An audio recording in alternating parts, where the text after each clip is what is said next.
A ideia dos meninos aqui, do Robson, é a gente fazer umas gravações de rock, gravar uns rocks aqui, né? Ou seja, retomar as produções de estúdio do formato que a gente fazia. E isso vai permear um documentário que eles estão fazendo sobre o balanço do rock. Tem músicas que a gente vai mexer, mas a ideia não é muito destruir a música para construir outra. A gente vai procurar um meio, um termo intermediário entre o hardcore e o heavy metal. Que acho que o stoner rock pode ser um pouco para onde a gente vai correr. Trabalhar mesmo nas linhas de rock básico, agora com distorções mais pesadas.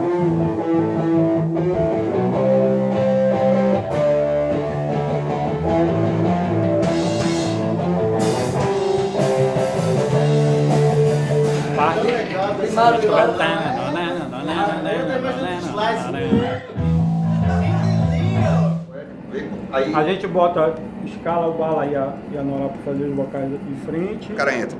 Walking like a madman, I seek in your place.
Balanço do Rock, a mais tribal de todas as festas.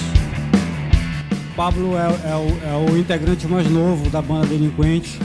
Pegou um momento legal, né? Uma entrada chegando num momento. Uma época muito boa aí com Delinquência. A gente gravou o clipe do Vagamundo, foi o lançamento do CD. Agora estamos aqui com esse tributo. Tive uma sortezinha. Ele é cagado. Resumiu. O Rafael é mais jovem que o Delinquente.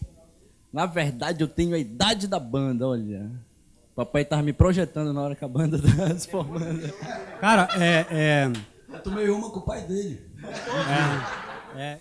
O Jaime é o único da formação lá de 24 anos atrás, mas tem o Pedrinho, que sempre pode ser da formação mais clássica, né? Sempre aturei o Jaime, né? Ele paga bem? Depende do que você tá falando, né? Não vou pagar nem pizza hoje. Pelo menos o Sim, bonde ele paga, né? Mas o Delinquentes era uma banda basicamente punk, que estava, como todas as bandas punks evoluíram pro hardcore, mas quando tu chegaste, a banda ficou com um som mais crossover, né? Pô, não vai me comprometer de novo. Toda vez que eu venho aqui, tu me pergunta isso, né? Aí os caras me jogam pedra no show, né? Então pronto. É verdade, né, Jaime? Com certeza. Bora, Parabéns pra você no Balanço do Rock! 93,7! A mais tribal de todas as festas. Escutei o que aconteceu. Ao dia 16, a polícia prendeu. Ele foi o primeiro, nem será o último. A civil me acusou.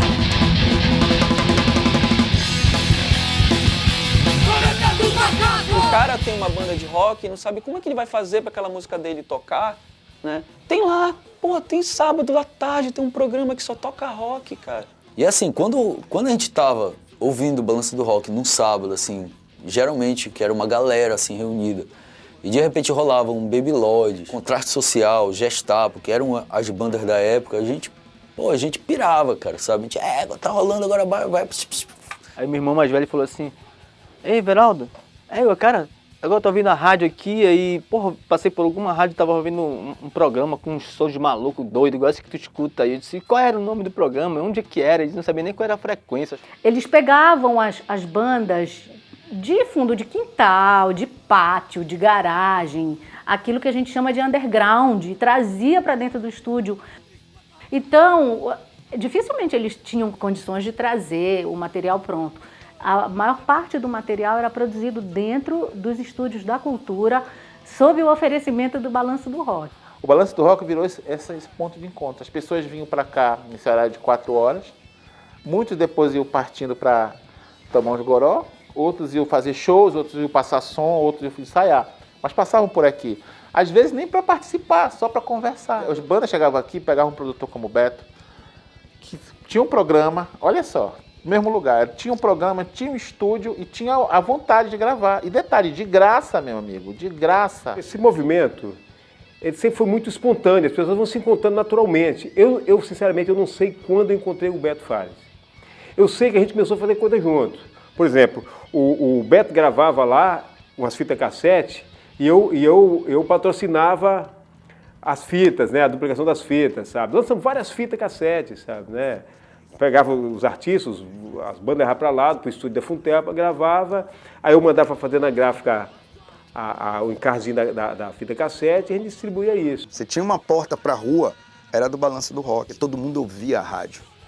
Todo mundo ouvia, era sábado, 4 horas da tarde, todo mundo ligava para ouvir o Balanço. Até hoje eu lembro a sensação de ouvir na rádio a tua música, não sendo estilo pop, né, mais pesado, poucas seriam as possibilidades de tu ter essa experiência. E o Balanço promoveu isso várias vezes.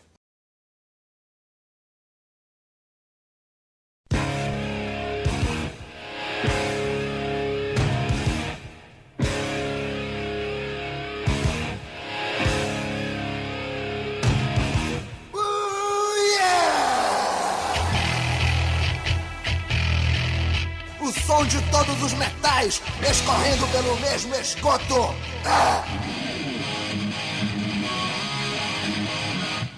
Decepando os jugulares e detonando tijoladas. Balanço do Rock, a mais tribal de todas as festas.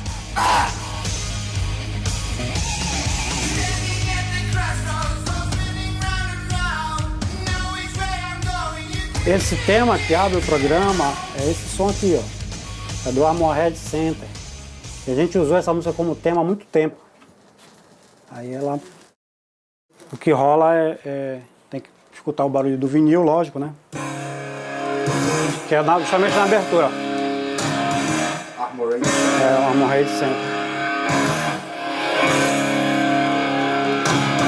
Aí acabou, a gente só usou esse trechinho, né, da parada.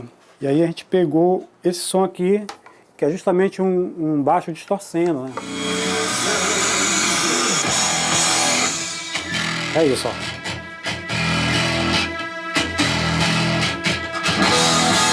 Muito bom, né? Aí o backpack.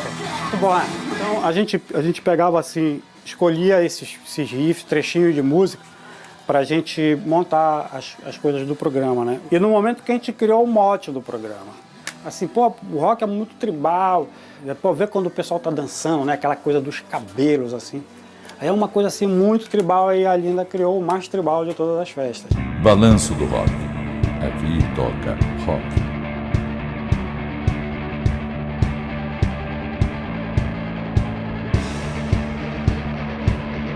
Para fazer um programa de rock, você tem que gostar de rock. Porque numa cidade como Belém, onde aparentemente não há rock, a gente teve que cavar as pérolas que hoje tem na história do rock paraense. Então começa essa história do Balanço do Rock em julho de 1990. Tinha começado a comprar muito disco.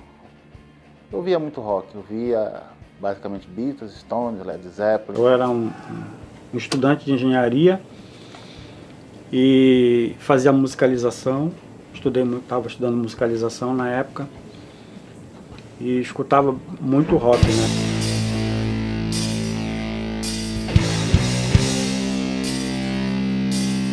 fui chamado para trabalhar aqui na Rádio Cultura, no jornalismo, era redator. E entrei aqui na Cultura como discotecário e programador.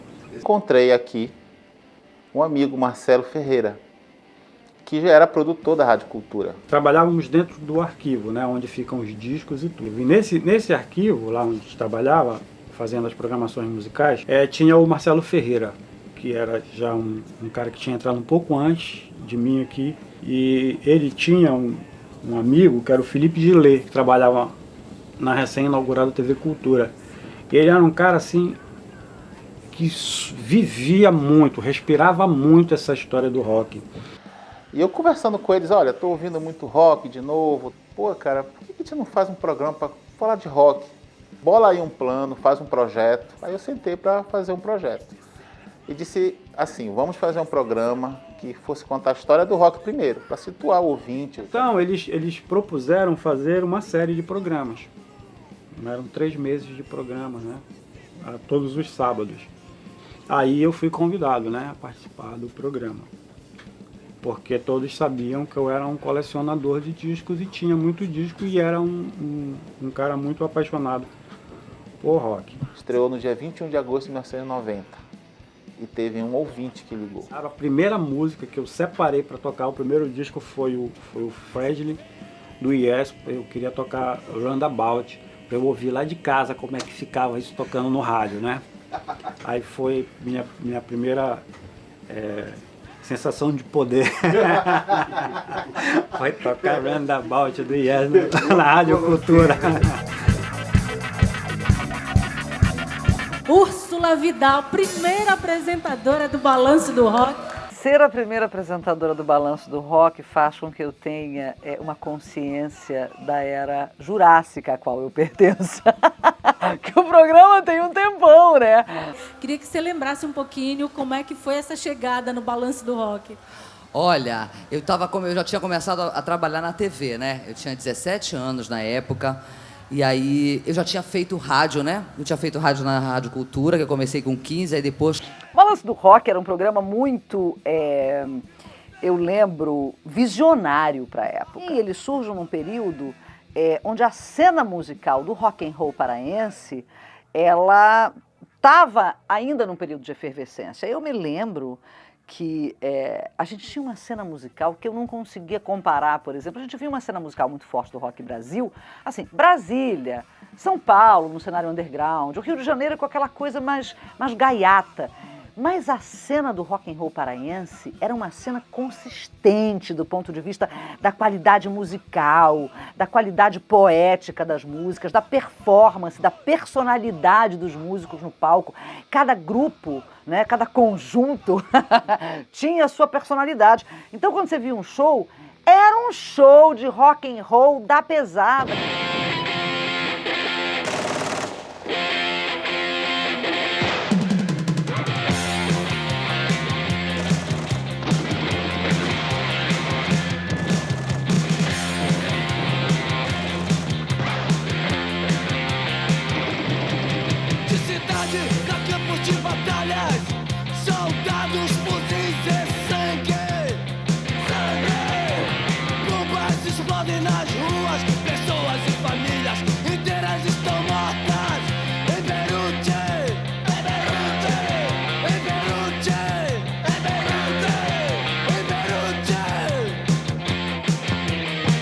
Eu vivi a cena no período anterior.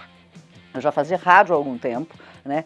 E eu trabalhava numa outra rádio que também tinha uma relação muito forte com a cena, porque o Balanço do Rock surge em 90. Desde 87 eu fazia rádio e desde 87 tinha uma cena já surgindo forte. Mosaico, Álibi de Orfeu, Espargo de Marfim, Solano Star...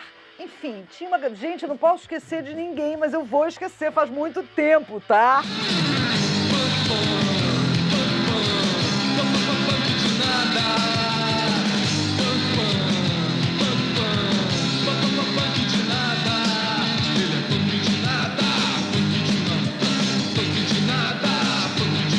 Sempre no aniversário do Balanço do Rock era motivo para fazer uma transmissão ao vivo, né? Era quase um mini festival ali, né? O aniversário do Balanço do Rock era sempre bem comemorado com shows e esses shows eram transmitidos. Era uma pauleira.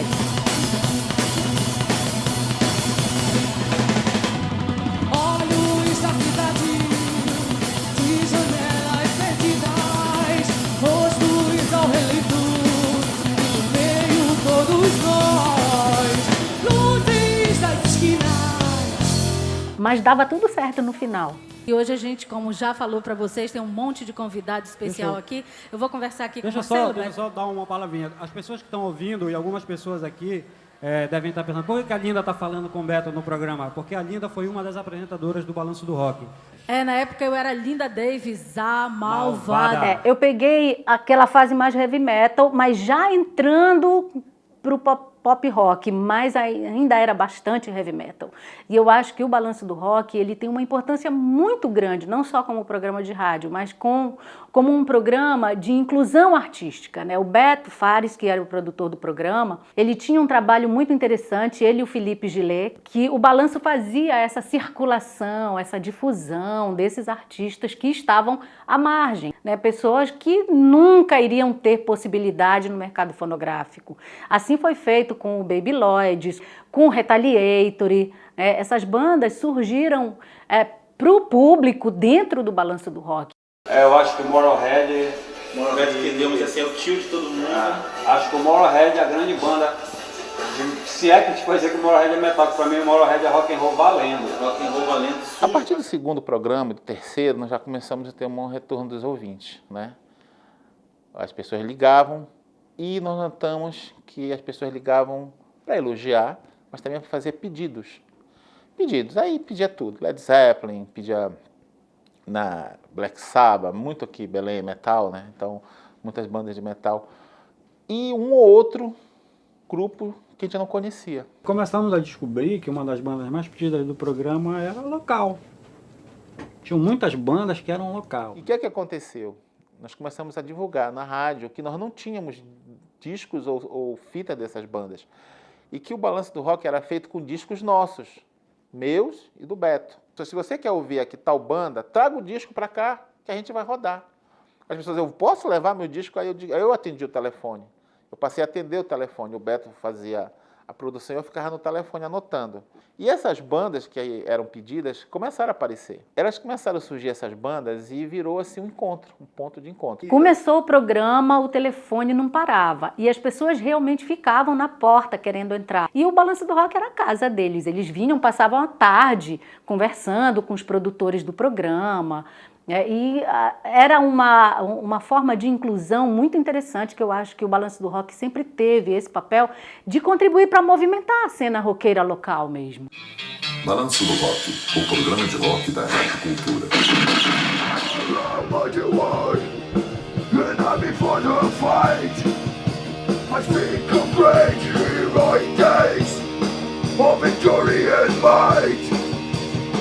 I hold a penetrating blood.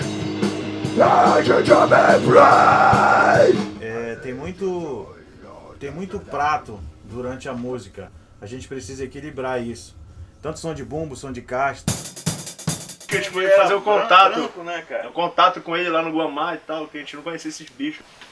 E aí a gente tava formando uma banda lá, o Ódio do Poder, e porra, meu irmão, eu sabia que tava rolando essa onda em Belém, Baby Lloyd, delinquente de galera, não, quero conhecer os caras. Eu coloquei a minha irmã pra ligar pra ele, né? Pô, mano, liga aí e tal, acho que tu vai produzir um show aqui, aí já me veio, moleque. Muito cheiroso. Quanto cheiroso, velho.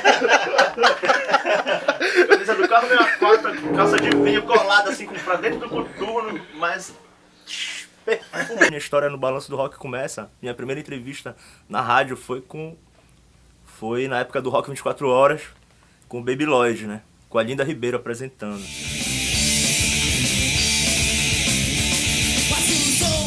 Essa história de que somos todos irmãos. Os fuzis apontam em nossa direção quando gritamos não. O trabalhador que busca a terra, que busca pão, é morto cruelmente e nunca tem razão. É morto cruelmente e nunca tem razão. A partir do momento que começou a tocar, se eu não me engano, Embriagados, né? Na voz do Giovanni ainda. Né? Foi que pintou a ideia, fomos chamados para fazer umas gravações aqui. O Baby Lloyd é uma banda de punk rock que ela vem de influências de família mesmo, né? Porque o meu irmão, né? Ele tocava em uma banda chamada Ovo Goro. E meu meu vizinho era o Gilson, né, com o Gerson, nós morávamos lá. Isso em 85 eu comecei a ver negócio de movimento punk, né, e vi os caras passando de visual. Aí resolvi chamar, né. Aí comecei a sair com os caras, isso eu tinha 14 anos, 13, por aí. Aí a gente ia na República dos Camarões, onde o pessoal ensaiava, lá na Perimetral, na casa do Ricardo. Era um sítio chamado República dos Camarões, onde se encontravam um monte de loucos e tal.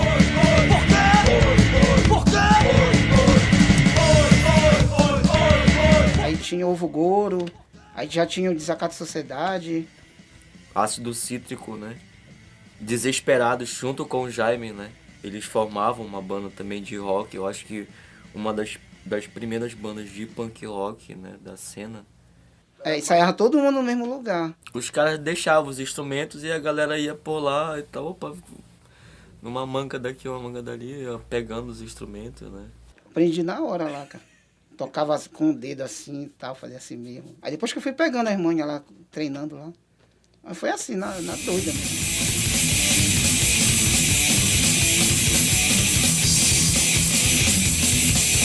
Rua na rua, caí na sarjeta.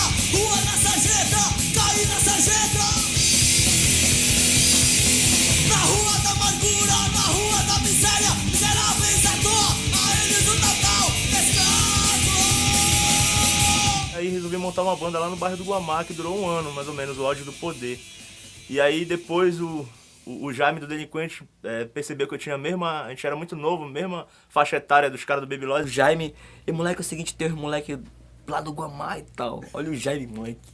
Muita onda esse Jaime foda. Mas o Jaime, sempre com essa mania de, né, articular quem tá precisando de banda e tal, ele sempre teve esse papel assim na cena de agitador e tal. Olha, cara, vai encaixar certinho. Aí fica tu, olha o papo do Jaime.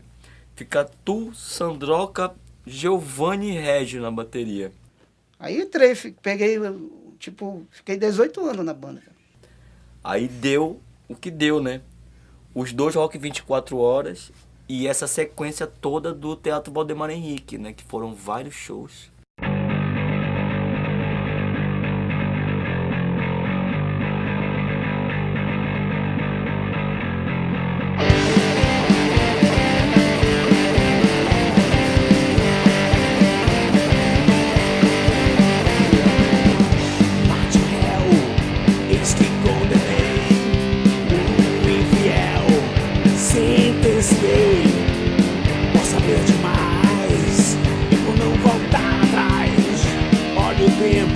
Em determinado momento a gente via que, do ponto de vista profissional, técnico, as bandas não iam ter alcance de gravar coisas legais para veicular.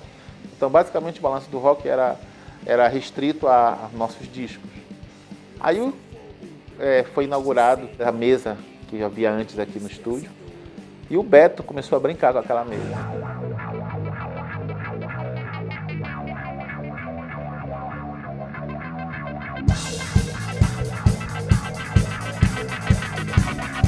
Começou a mexer, começou a gravar vinhetas e coisas, e foi aprendendo. Aí disse, Felipe, eu acho que vai dar pra gente gravar uma banda aí. Em 93, eu cheguei e disse, Felipe, nós vamos começar a produzir músicas exclusivas para o programa. Isso vai dar um feedback muito bom. Chegaram a vir gravar aqui para poder esse material passar? Porque o que aconteceu foi isso, né? Várias bandas vieram para cá e deram uma melhorada no material para ficar vinculando na rádio. Com a gente não foi diferente, né?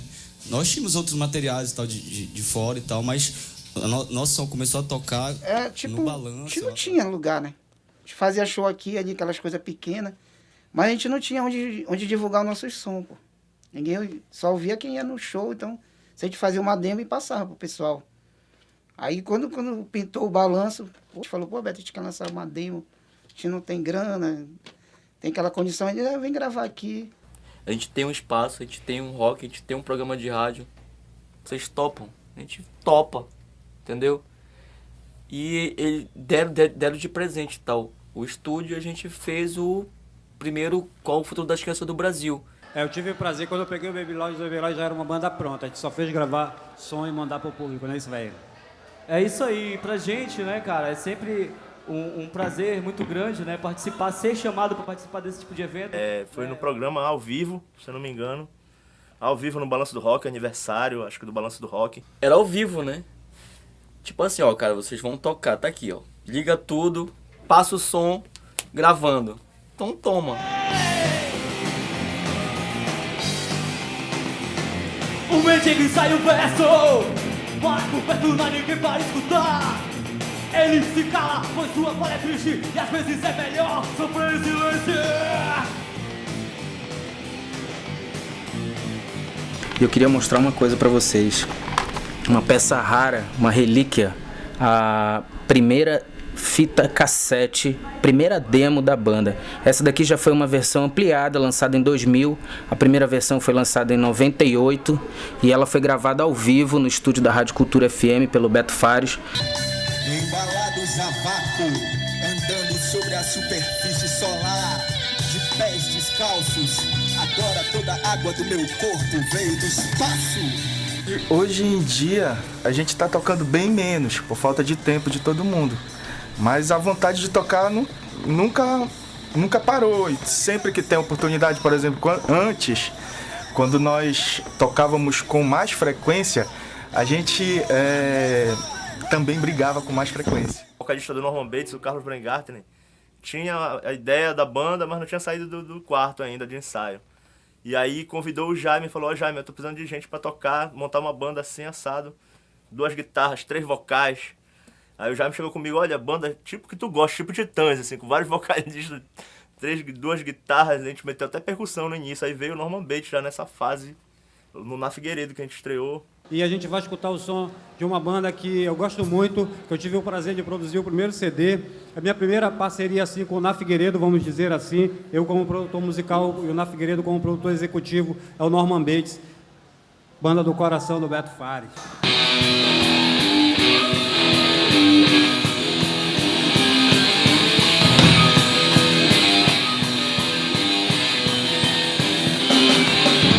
Me faça um pouco mais, me faça um pouco mais.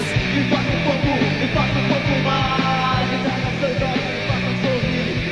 Me traga seus olhos, me faça chorar. Me traga seus olhos, me faça rir. Me traga seus olhos, me faça chorar. Só um pouco mais. Um pouco mais de mim mesmo. Um pouco mais de mim mesmo.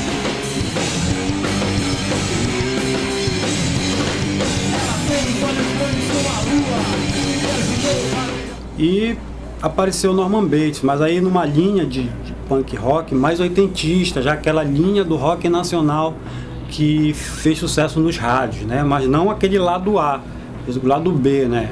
O lado B, aquela coisa, não o interior de São Paulo, o ABC paulista, não era aquele punk que eles faziam. Mas já é uma banda que eu não considero mais que seja uma banda punk, é uma banda de música brasileira contemporânea, né?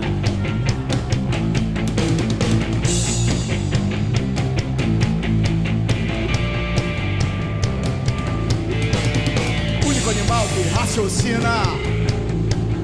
Único animal que raciocina. Único animal que raciocina. Único animal que raciocina. O Cauca! O Cauca! É uma gravação ao vivo que a gente fez com o Norman Bates e que também gosto muito de como ficou. Depois disso nós fomos pro disco. Aí no disco a gente conseguiu equilibrar o som dessa fita, né? Em 8 canais, que não é nada fácil. E então, né, dessa fita nós produzimos esse disco que a gente tinha 8 canais e só de guitarra nós chegamos a gravar 10 canais de guitarra. Então, sobrepor esse monte de guitarra sem perder as texturas de guitarra que o Nicolau estava propondo não era coisa muito fácil, não. Era coisa de engenharia mesmo, né? Hoje em dia a gente grava bateria em 16 canais. Nessa época a gente gravava a bateria em 6. Desses 6 a gente reservava 2 justamente para fazer a redução. Então quando a gente pegava esses 6 canais e reduzia só para 2, então tudo que a gente tinha gravado virava 2 canais. Aí em algum momento a gente podia errar alguma coisa. Então aqui a gente perdeu alguns pedais, mas é um disco também que todo mundo que comentou e que ainda comenta hoje tem uma boa referência desse disco. Pô, legal.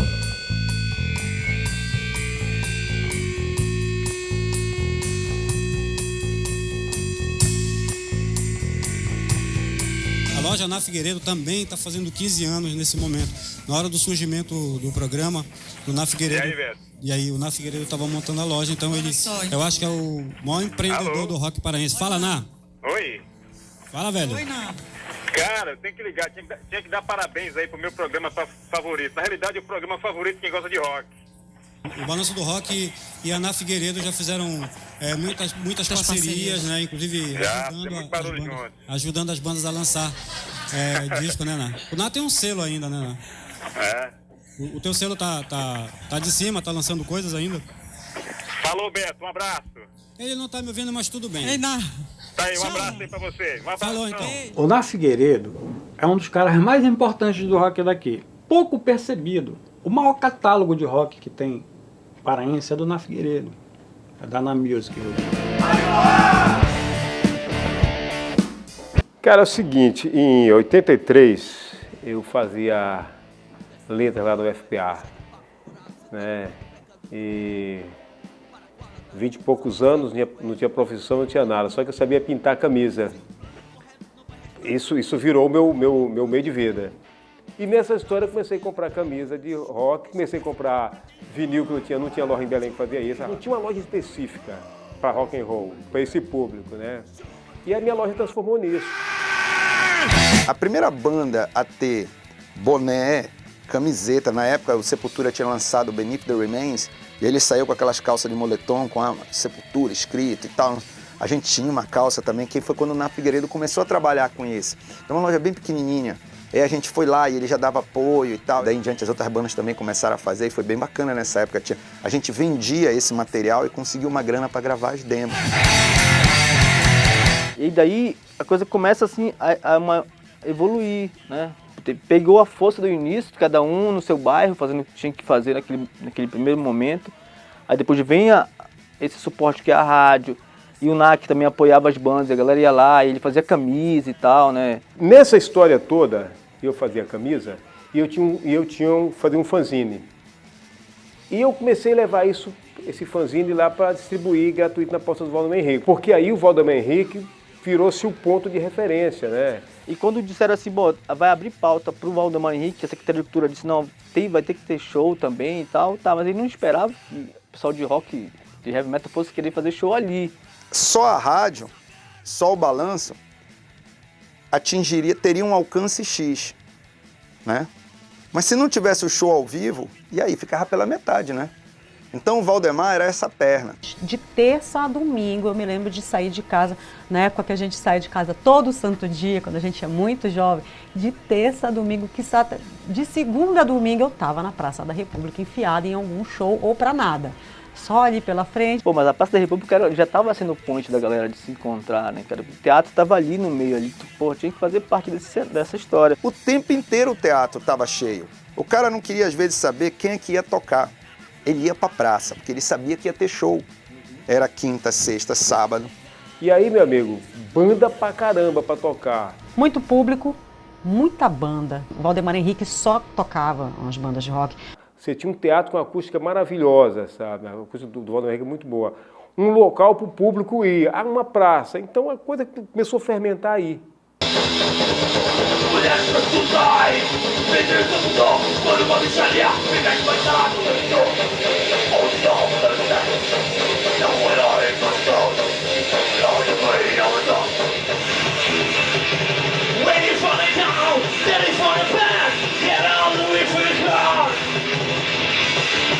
O pessoal fala muito de profissionalização aqui em Belém, só que é difícil, você não tem espaço, entendeu? Você não tem estrutura para se profissionalizar. Eu acho que o público é a melhor coisa que tem aqui, porque ele vai no show, a gente tem poucos espaços para tocar, a gente tem praticamente um espaço só aqui em Belém, entendeu? Que é o Teatro Valdemar Henrique. Então era difícil você conseguir o lugar, era difícil o equipamento, não existia mesmo, não existia, né? Então, e para você reunir um público, né, num lugar só de roqueiro também era muito difícil. E nós fomos a primeira banda de rock a a fazer uma temporada de shows no Valdemar Henrique, o Templo do Rock. Né? Então nós fizemos uma temporada lá, se eu não me engano foi em 79, nós fizemos 3 dias de shows no Valdemar Henrique. Essa música a gente fez em honra e homenagem e agradecimento aos Red Bangers de Belém.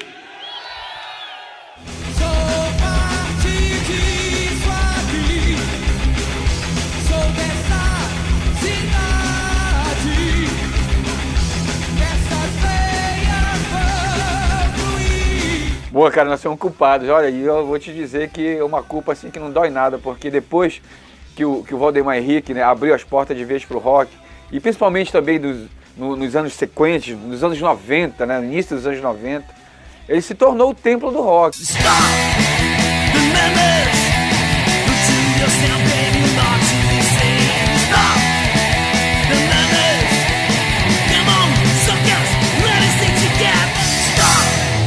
O Stress é a primeira banda de heavy metal brasileira e a primeira banda de thrash metal mundial. Registre-se e publique-se, né? Nos anos 80, a gente ainda pegou muito do que o Stress tinha feito, né?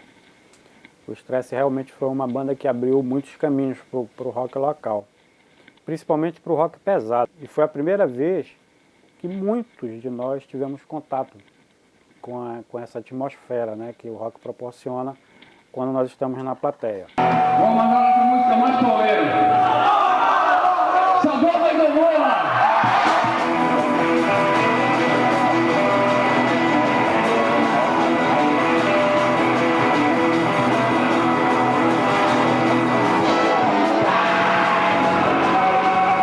Eu cheguei a viver intensamente ainda nos anos 70, né, velho? Então eu sou mais pra lá ainda, né, do que a galerinha agora. Então, nos anos 70 era tudo muito primitivo, né, cara? Então, o movimento rock em Belém praticamente inexistia. O que a gente tinha no cenário eram bandas de baile que em determinado momento do show tinha um set que tocava rock. Boa noite, Belém!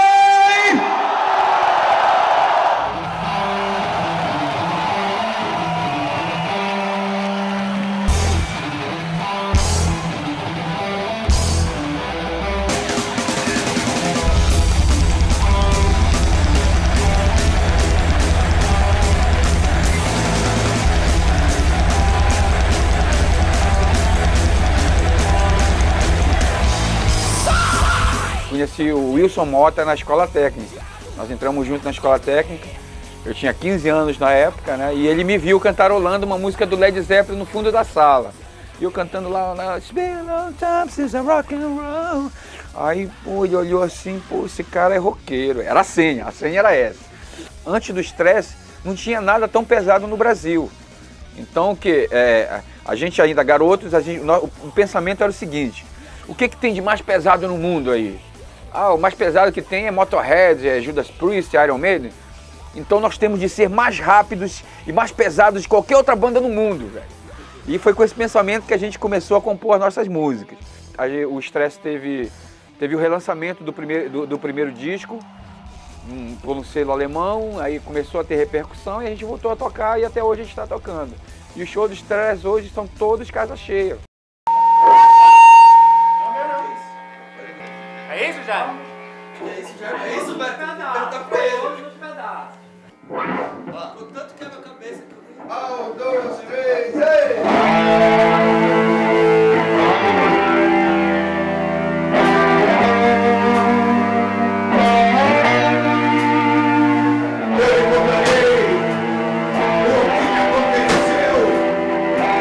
Conheci uma galera no colégio que tinha uma banda, né?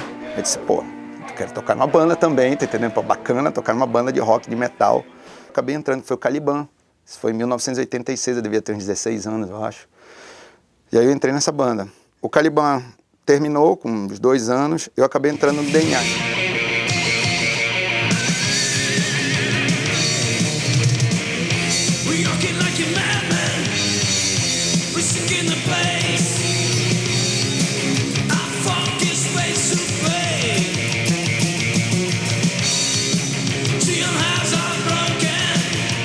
Hoje em dia, com a nossa segunda demotape já lançada, a gente tem carta da Dinamarca, Finlândia, Bélgica. O DNA nasceu em que ano? Assim, o DNA nasceu em 87.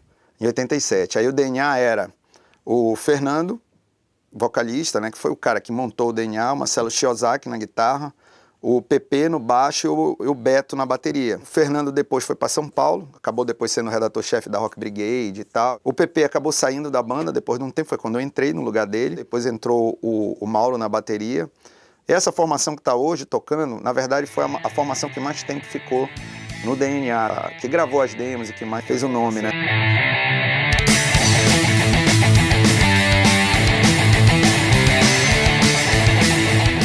Nós tivemos uma experiência, eu até brinco com o Beto Fares, que o melhor som de baixo que eu tirei na minha vida foi gravado naquele estúdio lá, de Gaproença, né? Ainda de fita cassete que a gente produziu, pegado do DNA, também é um trabalho que eu acho muito legal, chama Show to Kill. Eu produzi 2, né? A gente estava mesmo muito que aprendendo, né? Foi uma das que mais projeção teve e foi gravada aqui e foi assim, foi o primeiro trabalho de produção assim de uma banda de metal do Beto. O primeiro experimentalismo maluco com gravação de rock. E gravando, a gente ficava aqui, pô, mas cadê o grave? Eu vou me movimentar aqui. A gente fica aqui porque aqui é a referência da caixa no nosso ouvido, não é? A gente fazia mix e descia para baixo da mesa. Era coisa mesmo, de experimentar mesmo, de achar caminhos. Nós fizemos, a gente escutava aqui com as caixas, maravilhoso. Aí passa para minha fita cassete que eu vou ouvir em casa. Quando eu cheguei em casa, meu som não suportava. Tudo estourava, era grave demais, grave para tudo que é lado. Aí volta para fazer as mixagens de novo. Rock é rock mesmo. This is Rock and Roll Radio. Stay tuned for more rock and roll. Hoje nós convidamos a Samilis para fazer a apresentação junto comigo do programa Boa Tarde. Pois é, boa tarde. Bacana estar fazendo aqui, apresentando junto contigo o Skinzola, né? Praticamente a minha idade, acho que foi por isso que me chamaram. Eu tive a oportunidade de viver uma época muito legal, de muita efervescência. A cidade já viveu isso várias vezes, mas naquela época específica era uma coisa muito especial porque tinha um programa que era meio que um catalisador, né, de tudo que estava acontecendo. Não era só som pesado que estava sendo feito na cidade, apesar de sempre ter sido uma de nossas maiores forças, né, mas o movimento punk muito ali, inclusive a minha primeira banda foi uma banda de punk hardcore, né, então eu andava muito naquele meio que também se mesclava com o pessoal que escutava sons, né, metal, que também conversava com uma outra galera que estava fazendo pop aqui, né. Parece não é barato ser irador, infinita deve ser sua vontade de dizer não. Mas já que está aí, paga pra ver, pega um pedaço de salgado para comer. Tu vai sofrer e não há nada que possamos mais fazer.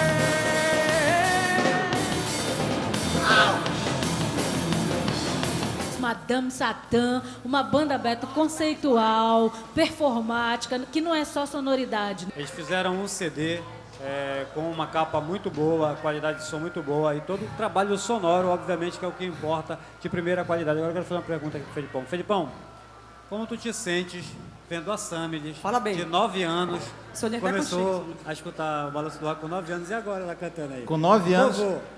Olha Mentira, só. tua. 9 anos, tá vendo? Mas Eu me lembro da Samilis aqui também, no Valdemar, uma banda chamada Morganas. Tinham várias linguagens ali dentro do rock conversando e tinha um programa que simplesmente mostrava tudo aquilo que estava acontecendo e mostrava o que estava acontecendo também fora pra gente. É claro que isso influenciava todo mundo. Valeu mesmo. Eu que sou roqueiro, agradeço muito por vocês terem esse programa. Obrigado aí. Só fazer uma pergunta aqui, uma dúvida aí. Deixa eu ver se eu entendi. A Samilis está fazendo um estágio de apresentadora? Olha, quem sabe eles não me contratam, eu estou desempregada, nem te falo. Mas está muito bacana, olha, parabéns. É engraçado os caminhos que a vida leva a gente, né? De alguma forma é como se tudo isso já tivesse acontecido, né? Quando eu recebi o convite para vir trabalhar aqui na rádio, me veio essa história, me lembrei, gente, olha só, eu era uma jovem ouvinte da rádio, de ligar, pedir música, né, querer vir aqui, aí passei pela fase das primeiras bandas, ligava para tentar divulgar.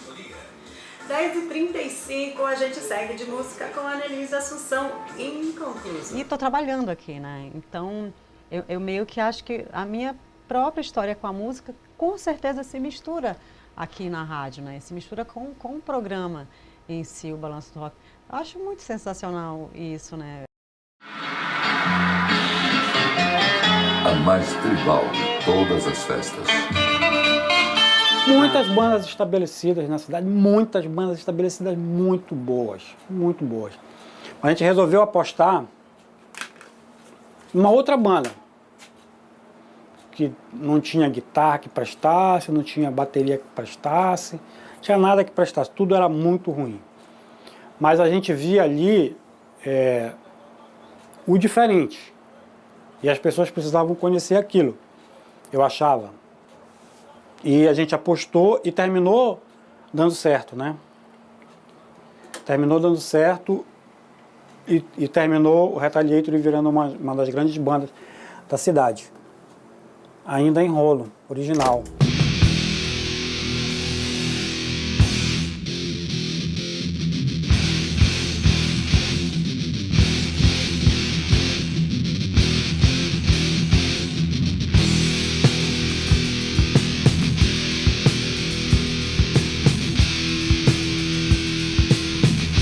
A guitarra deles era toda montada, era um Frankenstein. O Lúcio Faceball tocou a bateria improvisada num banco que era aqui um cesto de lixo, porque não tinha, o kit dele não cabia. O bumbo, enfim. Sabe aquele tambor de ferro que tem, que o cara colocava óleo diesel? Tinha os maiores e tinha os menores. Do maior ele fez o bumbo, e os menores ele fez as duas... dois tons lá. E era isso aí, a caixa que eu levei, que era de escola, né? Que pronto, montou a bateria. E o Lúcio não tocava absolutamente nada. Eu vou te falar a verdade, cara. Não sei se os caras sabem tocar hoje, já. O Tipeto vai ficar puto comigo, o Luciano vai ficar puto comigo, mas eu tô brincando, sacanagem. Naquela época realmente não, a gente fazia o que a gente chamava de riff, né, cara?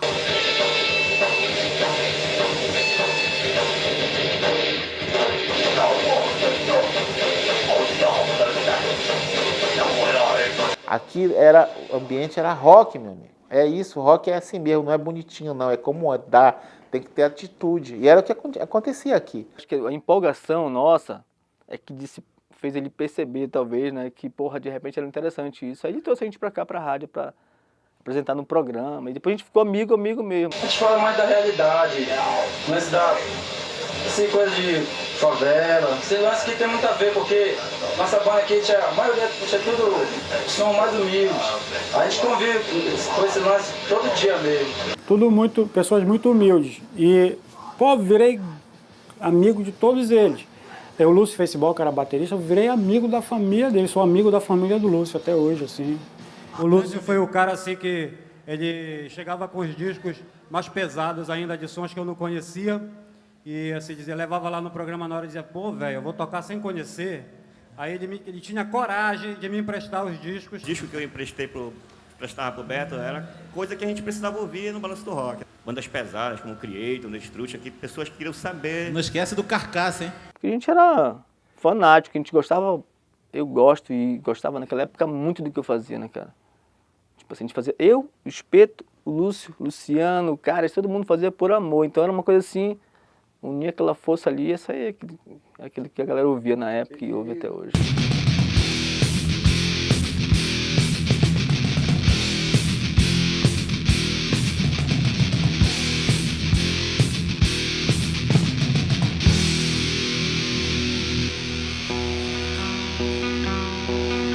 Rock e pancadaria. O projeto Rock 24 Horas termina antes do tempo previsto por causa da violência. Belém ia estourar no cenário rock brasileiro, se não fosse aquela edição fatídica do 24 Horas. Quando o Rock 24 Horas acabou, ficou um buraco, ficou um vazio. Todos ficamos órfãos, os espaços começaram a se fechar, e isso durou, infelizmente, alguns anos. Quando a banda Nó Cego estava no palco, nada indicava que o Rock 24 Horas terminaria em violência. A dança agressiva dos roqueiros era contrabalançada pelo dedo em V. Alguns seguravam até balões e uma cruz foi levada para perto do palco.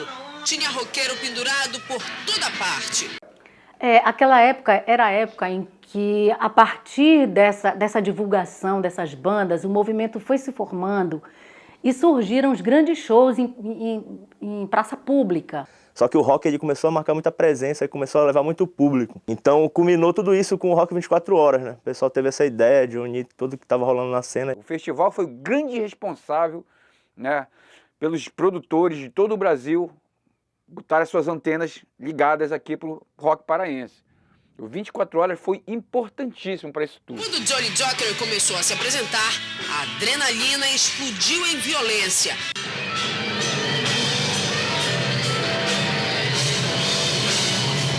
Foi aí que começou, né, no show do Jolly Joker. E aí todas as gangues se aproveitaram e saquearam o evento. Falta de segurança, um público que estava propenso a querer brigar, que não era o público do rock. Já tinha muitas gangues infiltradas ali. Como é que a polícia, nós estamos lá do quartel e a polícia não deu cobertura daquilo ali? Secretário, afinal de contas, como é que começou essa pancadaria?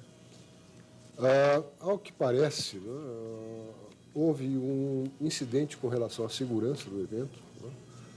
E a partir daí ninguém mais conseguiu segurar isso porque eram gangues infiltradas e é preciso que se separe bem o que é roqueiro do que é gangue de marginais. Então, ali depois disso ninguém mais quis apoiar rock nenhum. Se antes a gente não conseguia patrocínio, aí se tornou impossível. Você não podia nem falar em rock. Os roqueiros não querem que se repitam as lamentáveis cenas de violência em que terminou o Rock 24 Horas na Praça Kennedy domingo passado. 30 pessoas ficaram feridas e 70 foram presas depois que o show foi interrompido durante a apresentação da banda Jolly Joker, o sexto dos 22 grupos que deveriam se apresentar na praça. Infelizmente houve irregularidade por falta de segurança pela comissão do evento e ambas as partes também pela segurança contratada. Cerca de 60 roqueiros, representantes de 29 bandas de Belém, participaram da reunião. Eles discutiram a participação deles na sindicância que a Secretaria de Cultura vai abrir para apurar o caso. Nosso objetivo vai ser justamente isso, apurar e acompanhar todos os atos administrativos decorrentes dessa comissão de inquérito e repassar para o público e para os roqueiros. E aí todas as bandas entraram em depressão, né? Ali, para mim, matou o rock paraense durante uns bons 10 anos. Então a gente parou. Falei, não tem condição.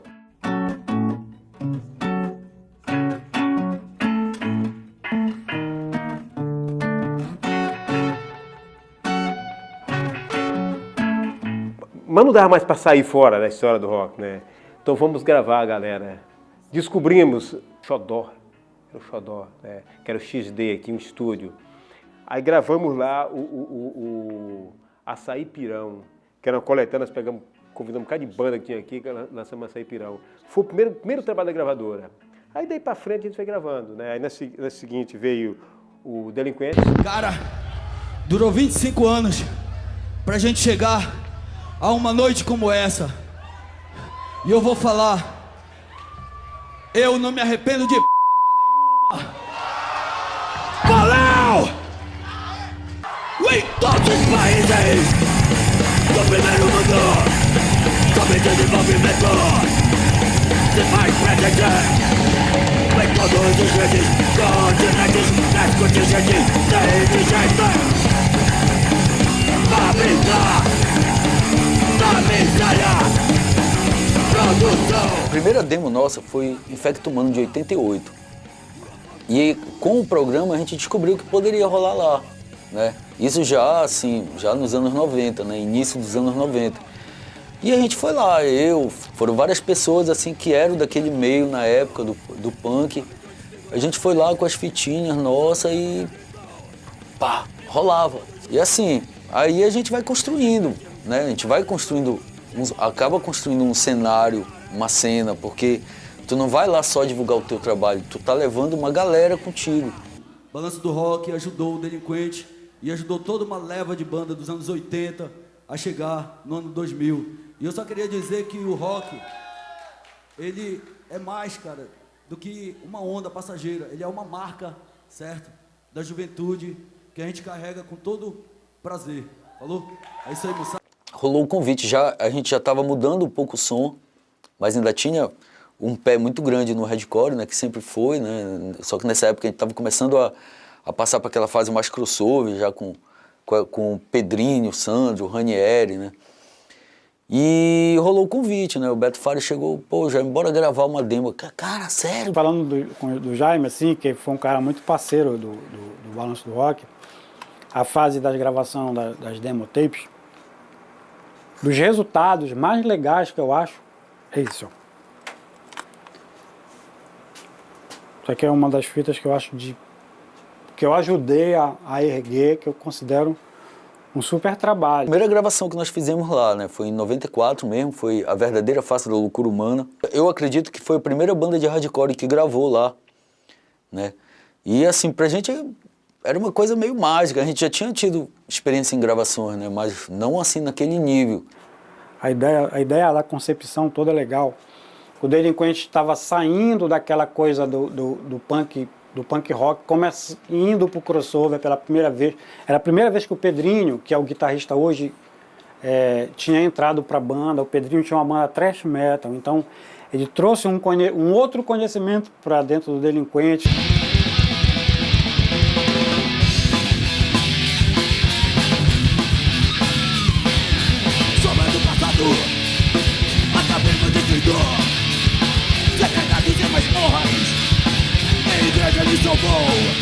E eu me lembro também que nessa época rolava uma espécie assim de...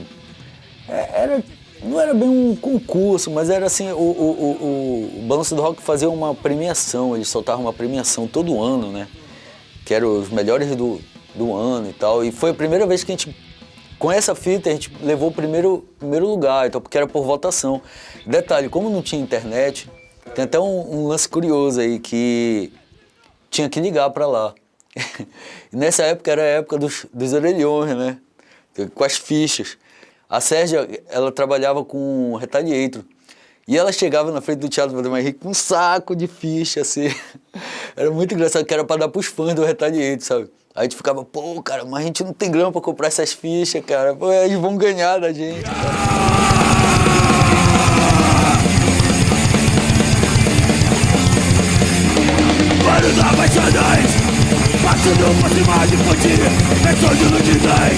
Em 2000, nós chamamos o Beto Fares para produzir o nosso disco.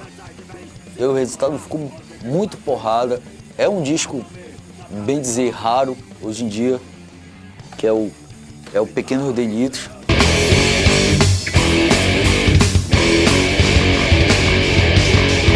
A história desse disco foi o seguinte, tem um lance meio curioso, assim. O Ná Figueiredo, o Ná Figueiredo, nessa época, estava produzindo o Rock 6 Horas. E eu não sabia que ele e o Carlos, eu acho que foi na 3ª edição, se eu não me engano, que eles estavam, além de produzirem o festival, eles estavam como olheiros lá. E a gente arrebentou, sem modéstia à parte, assim. A gente fez um show bem legal, assim, foi uma das bandas bacanas do evento. Agitou mesmo a galera. Quando a gente acabou de tocar, no camarim, o Ná Figueiredo e o Carlos Rufel, né, que era do Jolly Joke, eles chegaram comigo e falaram, olha, é o seguinte, a gente vai lançar o disco de vocês, cara. Uma diferença forte, crianças e velhos precisam de maná, onde 3 quartos, um pra dormir, outro pra brincar. Me dá poder dormir, ninguém escolhe viver assim. O Ná já tinha lançado uma coletânea, que era o Açaí Pirão, mas ainda não tinha sido lançado uma banda individual, né? E a gente foi escolhido através do Rock 6 Horas para ser essa primeira banda. E a gente, pô, massa. Aí, legal, quem a gente vai chamar para produzir? É o Beto Fares, é o cara que mais entende o que a gente gosta de fazer no estúdio, é o Beto. Bora chamar o cara. Só que nós começamos a gravar, o estúdio que o Ná tinha arrumado era no estúdio do Xodó. A produção de um disco, o produtor, o cara, né, que produz a coisa, o técnico de som, né, o cara tem que conhecer o que ele está fazendo. E aí nós tivemos problema com o Delinquente, porque a moçada que produziu o Delinquente lá desconhecia um pouco o som. E nós chegamos para gravar o disco, o técnico de áudio, ele não era acostumado com a sonoridade do rock e com a força do baterista, a pressão imprimida pelo baterista. Então ele pegou e fez uma microfonação lá. Eu, como produtor, contestei e ele virou para mim e disse: isso aqui é profissional, amigo. Isso aqui não é o estúdio da cultura. E a gente passou um ano gravando no Xodó. No final, quando ele fechou, pô, o disco não prestava. O disco era só um vazamento, era um som de vazamento. Então o resultado não me agradou. Né? Lá no estúdio de Brega, o Luiz, que foi o cara responsável também, era do Brega e tal. Então não se gostou do resultado. Aí nós gravamos lá e terminamos abrindo mão da gravação de lá e viemos pra cá. Aí nós conseguimos gravar esse disco, que eu acho que esse disco é bem referência do rock paraense, né?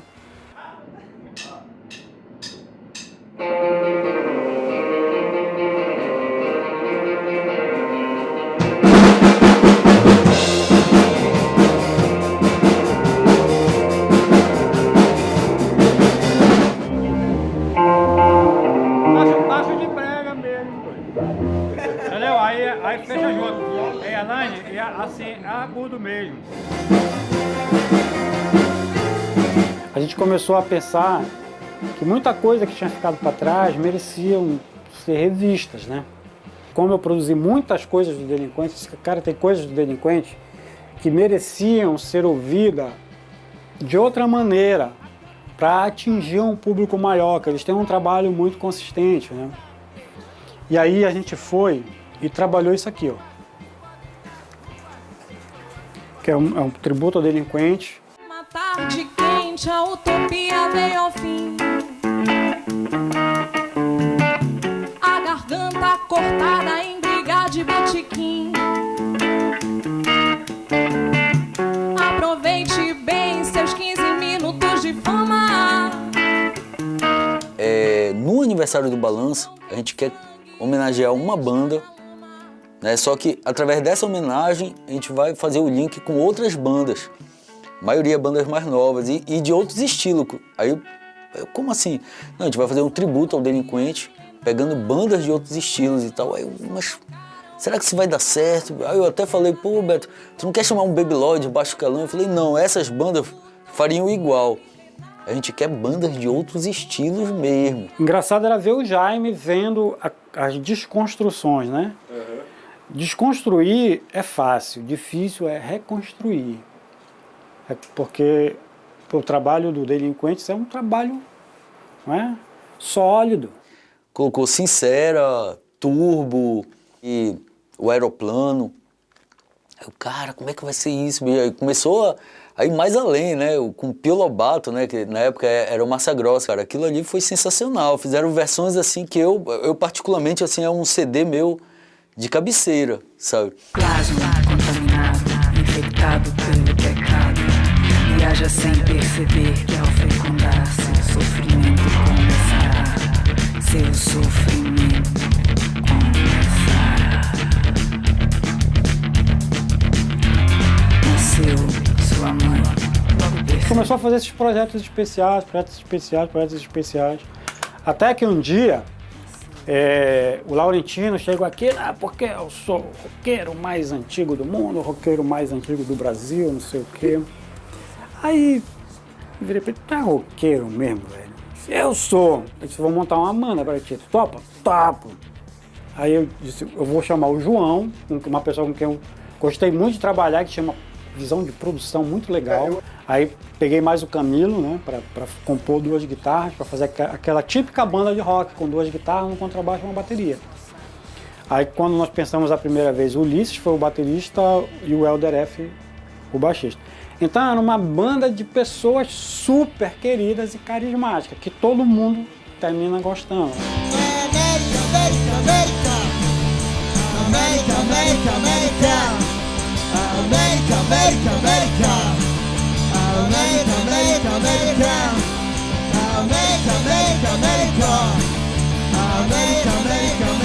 Essa varinha americana está querendo me esculachar, mas dizendo que eu sou negrinho, e bem negrinho, pela América eu não posso andar. Mas o que eu mais me admiro, é de ver o americano, quando chega no Brasil. dia eu cheguei, eles estavam ensaiando assim, o mestre sentado, o João com um amplificador novo, com um orange novo, o Camilo com aquele PIV dele, que tava, assim, é um amplificador velho, mas ele tá naquela fase rouca muito boa, sabe? E assim, aquele negócio alto pra caramba, e aquele senhor lá de 80 anos sentado no meio daquela que tava aí cantando, né? Aí nós montamos o projeto para o Festival de Verão de 2011. Aí se quiser me encontrar, fica na porteira, quem passar vai notar. Aí o meu nome é São Fernando, meu novo lar.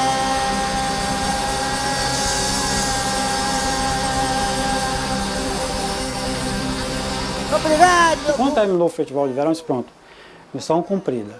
Aí o Helder virou e disse, não, acho que nós temos que gravar um disco. Foi gravado tudo muito rápido também, porque o repertório já tinha sido experimentado no festival, né? Tinha sido experimentado no Balanço do Rock. E nós chegamos, então, ao CD. Quentinho, né? Quentinho, acabou de chegar o CD. Eu vou embora de trem. Grave, né? Quando nós fechamos o verão, fechamos o Balanço do Rock, fechamos o disco, aí eu tinha feito o tributo pro Jaime para encerrar o Balanço do Rock, eu não encerrei, eu disse, mas o do velho não passa. Aí no dia que nós concluímos as gravações, nós fizemos uma festinha aqui no estúdio com o mestre Laurentino para mostrar as músicas do disco, ainda sem o disco.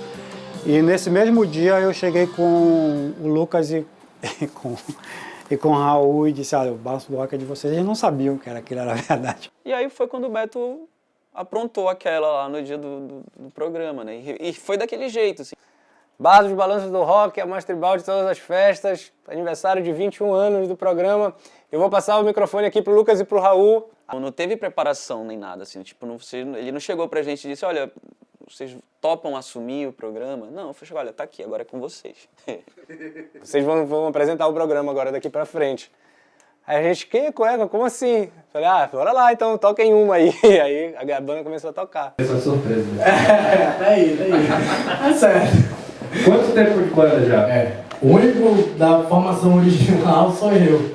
Tipo, eu nem cantava, eu só tocava guitarra. Aí não deu certo. Aí chegou na segunda-feira, para aquilo é sério. Eu disse, eu já não sou mais do Balanço do Rock, o Balanço do Rock é com vocês. De lá pra cá eu só voltei uma vez como convidado. E foi assim que a gente entrou no Balanço. Tipo, claro que nos bastidores o Beto já falava, não, eu quero sair e tal, não sei o quê, eu queria passar pra alguém e tal. O Beto, ele já vinha sondando prováveis substitutos, né, para ele. E aí, e também um outro fato é que ele queria alguém mais jovem, pessoas mais jovens, que também tivessem mais contato com a cena, né. Casou de a gente estar, eu e o Raul, né, nesse mesmo perfil, vamos dizer assim. E aí a gente já tinha mais proximidade, eu e o Raul, a gente já era mais amigos e tudo. Conversando já com ele, falei, cara, pô, eu assumo esse negócio. Aí falando, tipo... Não pensou que ia ser tão... não, eu nem pensei que ia, sei lá, o cara vai entregar o programa de 20 anos na mão do moleque aí. Shows aí do Blind, tem alguma coisa marcada? Cara, se não tiver, deixa lá o contato. Tipo, é só colocar Blind for Giant qualquer soundcloud.com. A gente entende que hoje o mundo mudou, o jeito de se ouvir rádio mudou, entendeu? A gente não podia repetir a mesma forma do Beto de fazer, nem iria conseguir fazer. A gente tinha que encontrar qual era o nosso jeito de fazer o programa. A gente não espera mais que aquele cara que ouviu o Balanço, durante os 20 anos, esteja nos ouvindo hoje. Então é difícil, mas é bem mais prazeroso do que difícil. E ter o Balanço, um programa de 22 anos, 21 anos, sendo entregue pra gente, assim, olha, tome em conta e tal. Isso foi uma honra muito grande. E fazer parte da história desse rock, o rock paraense, né? Querendo ou não, uma parte da história dele. Acho que é legal. Balanço do Rock, a mais tribal de todas as festas.